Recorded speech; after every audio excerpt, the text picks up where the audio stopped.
For most of our lives, we've been told a couple of things are just true. That if you want real, honest-to-goodness protein, well, you need to eat meat. And if you want to grow your own food, you need a big garden out back. Today, I'd like for us to gently set those ideas aside for a few minutes. We're going to meet 10 wonderful plants you can grow in nothing more than a simple glass jar, right on your windowsill. And I'll let you in on a little secret. The second to last plant we'll talk about today, it's a real protein powerhouse. And I'd be willing to bet most of us have never, not even once, thought about growing it at home. So let's just start with that first idea. Is it really true? Does all the best protein really have to come from a steak or a piece of chicken? What if I told you that some of the most powerful, most useful protein on the planet has been hiding in plain sight this whole time? Sitting there in the smallest of seeds, maybe right inside your own kitchen cabinet. We're going to meet 10 of these plants today. And the beautiful thing is, they ask for almost nothing from you. Just a little bit of water, a little spot of sunlight. And in return, they give back a kind of nutrition that is just truly remarkable. And don't forget, we'll get to that surprising protein source I mentioned in just a little while. All right, so how does this all work? Before we meet the plants, I think it's important to understand just why this simple method is so powerful. You see, when a seed sprouts, it's like it's waking up. It's coming to life. And in that very moment of waking up, something incredible happens to all the nutrition locked inside it. I want you to think of a dry seed as a little locked pantry. All the good stuff, all the nutrition is inside, but it's hard for our bodies to get to. It has something called phytic acid, which can make it a little tough to digest. But when that seed sprouts, it's like a key turning in the lock.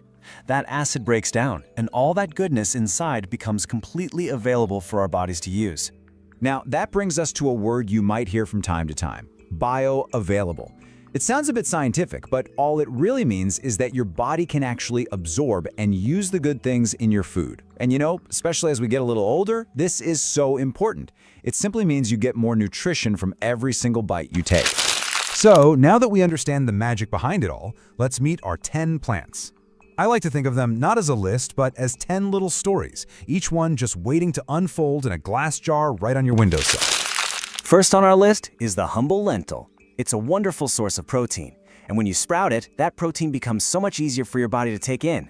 They have this lovely, fresh, nutty taste, perfect for tossing on a salad or stirring into a warm soup right before you eat. And the best part, they're ready in just 2 or 3 days. It really could not be any simpler. Next up, here's one many of us will recognize, the mung bean sprout. This is that classic, crispy sprout you see in stir fries.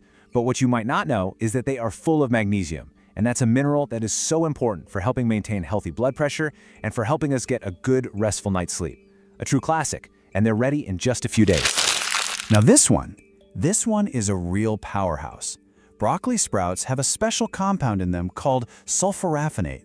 It basically helps our bodies defend themselves from the inside out. And what's just amazing is that these tiny little sprouts have up to 50 times more of this good stuff than a full-grown head of broccoli. They have a nice peppery taste that is just wonderful on a piece of toast in the morning, maybe with an egg. A lot of us love chickpeas, but for some, they can be a little hard on the stomach. Well, when you sprout them, that all changes. They become so much gentler on the digestive system, and their protein content actually goes up. They get a sweet, nutty flavor, and they are absolutely delicious if you roast them in the oven until they get nice and crispy. Now, if you want to grow something that feels a little bit special, truly gourmet, look no further than sunflower sprouts. They have this rich, almost buttery flavor you might find in a fancy restaurant. And they're just full of vitamin E, which is so good for our skin and for our joints. It really is a little touch of luxury that you can grow right at home. Here is a sprout most of us know and love, alfalfa.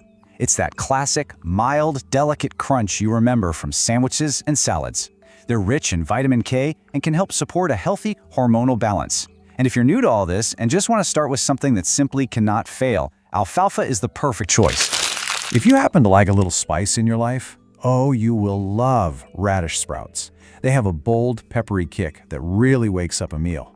They're also packed with vitamins and some powerful compounds that are very similar to what we find in broccoli sprouts, which help our bodies stay healthy. Just a little sprinkle makes a simple meal feel exciting again.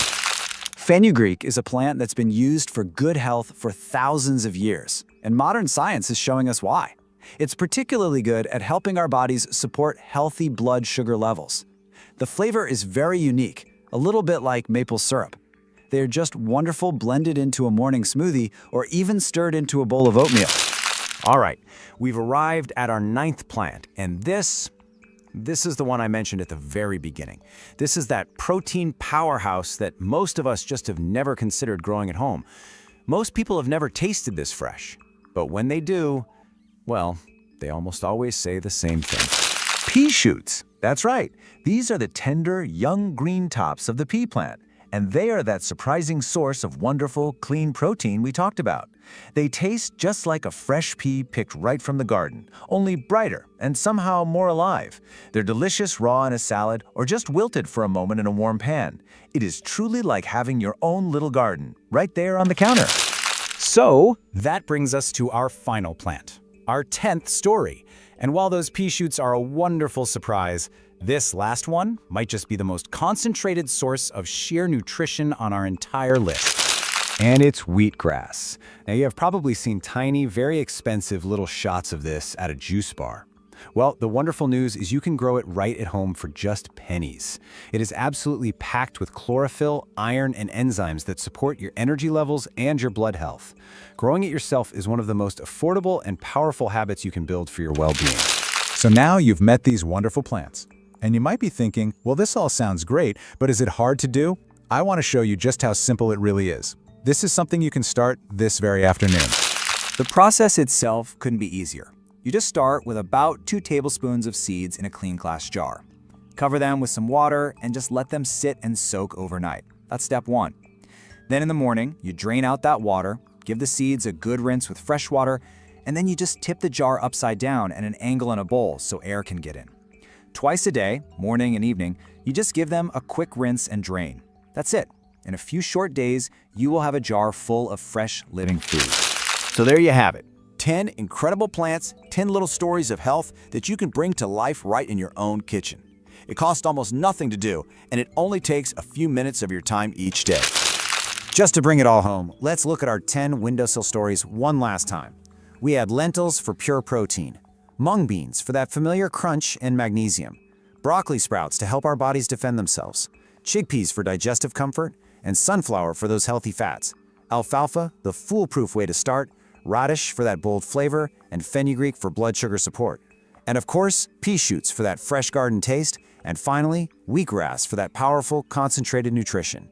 Each one has its own special gift to give. I want to thank you sincerely for spending this time with me today. I truly hope you found it helpful. I have one last question for you. I read every comment that's left, and I would genuinely love to hear which of these plants do you think you might try growing first. Please feel free to share your thoughts below. Until we talk again, happy growing, and please take good care.